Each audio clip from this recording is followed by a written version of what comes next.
What's happening, YouTubes? Vector here, back again. Join me heading down towards Cadover Bridge from Yelverton, across Dartmoor, heading down to Plymouth today, see some friends. Thought I'd take the scenic route. Do like going down this way. It's a little bit more fun when there's less people in the way, but it's a nice little route. Today I've got a topic for you, which is, have you ever bought back one of your old vehicles, something you've sold in the past and then gone looking for months or years later? The reason I thought of this is I was checking up on my previous bikes recently. I keep pictures of all of them, obviously, and I was running through their MOT history and checking all the reg plates, seeing how many were on the road, like what sort of state they were in. I try and keep an eye on them, and not one bike is still on the road. One bike is on the road, which is my former Bonneville, the one I had before this bike, which is actually for sale from my friend who bought it, the Road Warrior 96. Go and check that link if you're interested in the Bonneville. It is a gorgeous bike for an absolute steal, and he's done some nice little mods to it since I had it. But yeah, the Bonneville is the only bike from my back catalogue that has a valid MOT. Most of my bikes have lapsed at some point or this year. All of them, and bear in mind, this is my 11th bike. So it's not a good record, man. Like, why do people keep hating on my bikes? A couple of them I can stand, like the first two I actually know of. Well, the first one I know of because it's still in my neighbour's shed, my little Tomos, and my scooter was an absolute shed when I sold it. It was also stolen. Quality bit of kit that was when I was 16. And then yeah, I've got the two bikes I own, my CG, which was my third bike, and then this one, which is my current one, and all of the bikes in between have lapsed. All of them are either sawn or some are just untaxed, and that's a worrying one, because if they're sawn it probably means they're in the back of someone's garage and they're going to be just fine. But if they're untaxed and un-MOT'd, oof, that says more that they're like in bits in somewhere and they just haven't done the V5 for it, you know what I mean? And yeah, it got me thinking, like, if I could buy back any of these bikes, would I? Like, which ones would I own again? I've talked about owning the same model bike twice in a previous video, and how I think that's a bit silly. And you get these people who have the latest, like 2020, it would have been 2022 model, whatever, Africa Twin GS, and then they have it for 2 years and then trade it in when the PCP runs out and just get another one.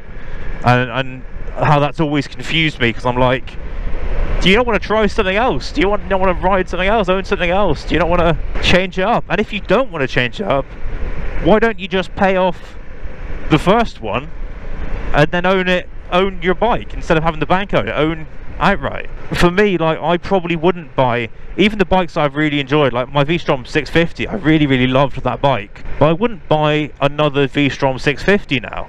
I might buy the 1000. I have looked at the 1000 a couple of times, which would have a lot of the same benefits but just a bit more grunt. But I'd never, like, when I was buying the Versys, the reason I bought a Versys because I wanted something like, hello baby, like the V-Strom, but not exactly the V-Strom, you know what I mean? Because I always feel like you're doing yourself a disservice if you get the same thing again and again. If that's your thing, fair play. Like, you get people who have like a million Honda Cubs, or they have a bunch of Ford Mondeos, whatever that's their like collection, they keep coming back to them, and that's fair enough. And if you have something you enjoy, then that's fine. But for me personally, I'd always own something different. But when it comes to owning the exact bike you used to own, well, that's a very different conversation, because at that point it's not just the model that you're enjoying, it's the sentiment. Would I own any of my bikes again? I don't know if I'd own the V-Strom again, to be honest.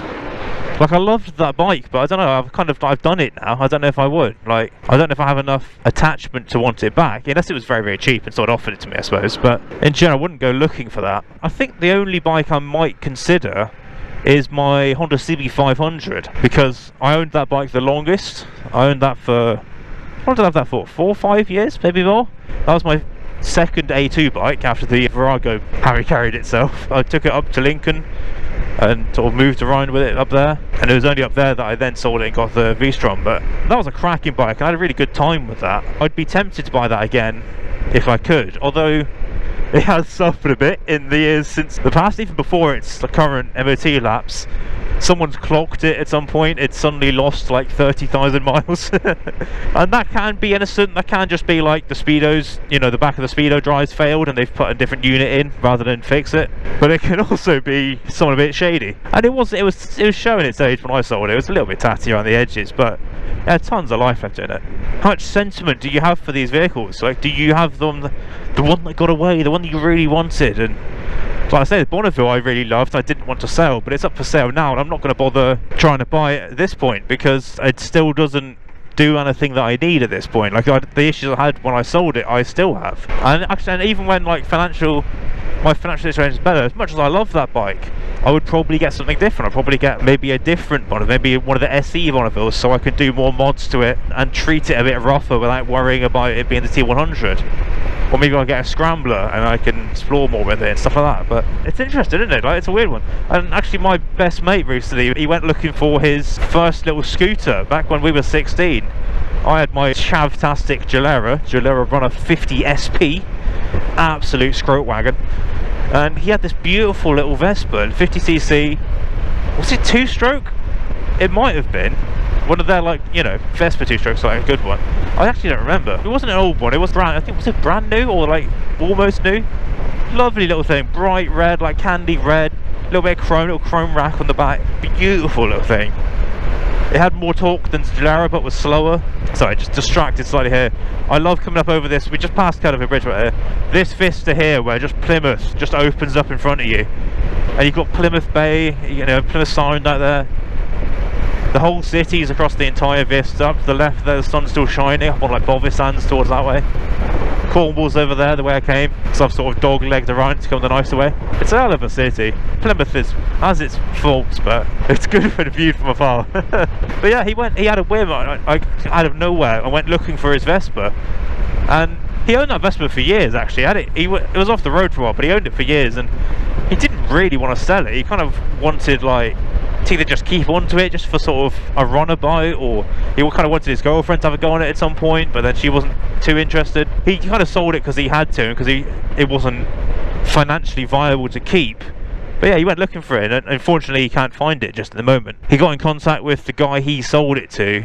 Unfortunately, that guy's already sold it on in the years that I've gone since, and he doesn't have any of the details for the guy that he sold it to, so he can't even like sort of daisy chain through the people. And he did look into the DVLA, 'cause I think you could like write to the DVLA, or ask the DVLA to write to the current keeper of a vehicle on your behalf, and then send them a letter like, hey, I used to own this, I'd quite like to own it again. And then the current keeper can decide whether they can be bothered replying to you or not. But as far as he can see, just a brief search, they don't do that anymore. The only way you can do that is if you find a vehicle you think is abandoned, you can try and claim it, and then they will write to the current keeper and be like, someone's claiming this vehicle, do you actually want it?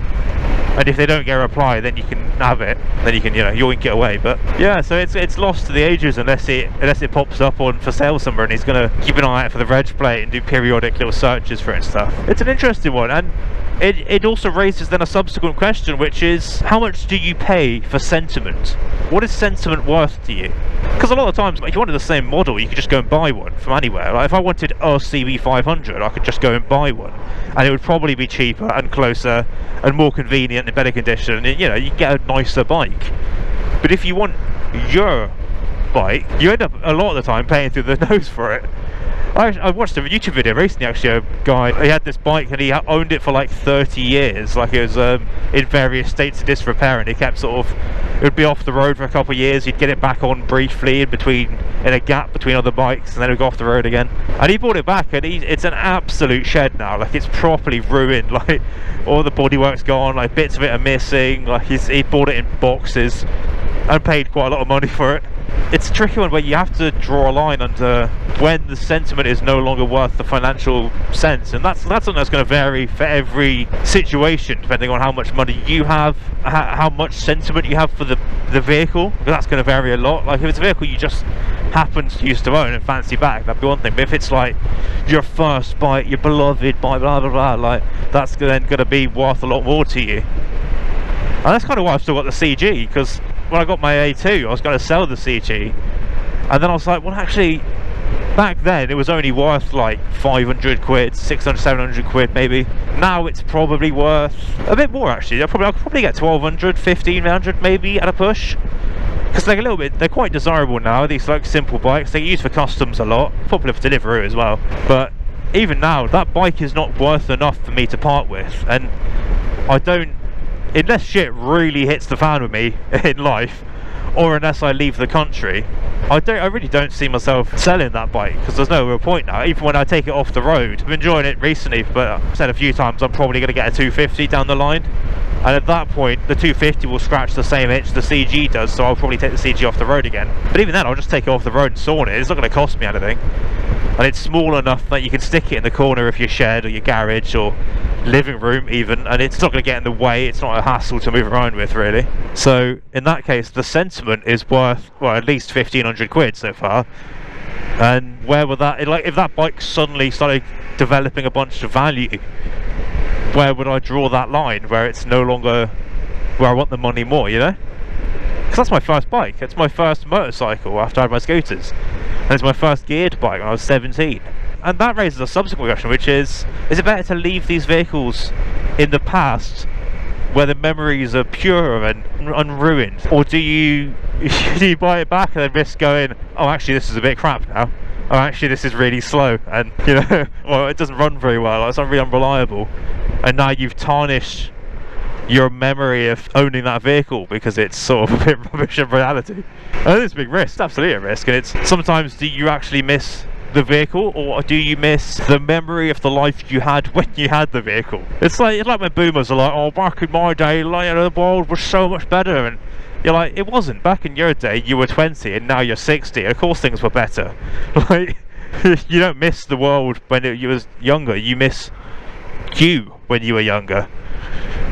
I think there's a risk of that with the vehicles. A lot of that can actually, you can get the same issue with buying family vehicles, and actually I'm probably going to talk about that in a different video, because I've got a few, like, my dad passed away when I was a kid, and I've got a few of his vehicles I would love to own, but at the same time, like, I know full well I could never afford to own them, and they're not vehicles, I mean, some of them are, a lot of them are not vehicles I would own if they weren't for that connection. Like, one of them is this massive Jeep Cherokee, and it's a very, very cool thing. But I also know they're worth like 80 grand now in the UK, because we don't get them very often. So even if it still exists, which is debatable, I'm never going to be able to afford to buy it back, and it would never be worth 80 grand to me, even if I had 80 grand to spend on it. So at that point, the Sentiment is not worth more than the financial value, particularly for a vehicle I don't remember. It's before my time. It's an interesting one, really, isn't it? So let me know. Have you bought back an old vehicle? Would you buy back? Have you got a particular bike or car that was the one that got away, and it was, oh, if I could have that back, I never should have sold it? Your sports car or your muscle car that you sold to make your mortgage payment on your first home, and actually that's part of it as well, is the circumstances of when you sold it. Because I think a lot of the time, if you sold it just because it was time to upgrade or time to move on, you probably won't miss it as much. But if you sold it when you didn't want to sell it, but you sold it because you had to, because you needed the money for your food deposit, or because you couldn't afford to fix it, you really wanted to but realistically you couldn't, at that point you're going to have more of a longing to have that vehicle back, because you feel like you were robbed of it, and you feel like, oh, given the choice I'd have still had that, and I would have enjoyed it all this time, and you know. Well, I'm going to leave that one there. Don't know how long this video is, but now we're getting into the city, it's going to get less interesting roads, so I'll leave that one there. Let me know in the comments, like I say, have you bought back an old vehicle? Would you buy back an old vehicle? Do you have sentiment, or do you just do you appreciate the model, and then you could be happy buying a different example of the same model? Yeah, let me know. And all that said, thank you very much for watching, as always, and I will see you in the next video. Peace.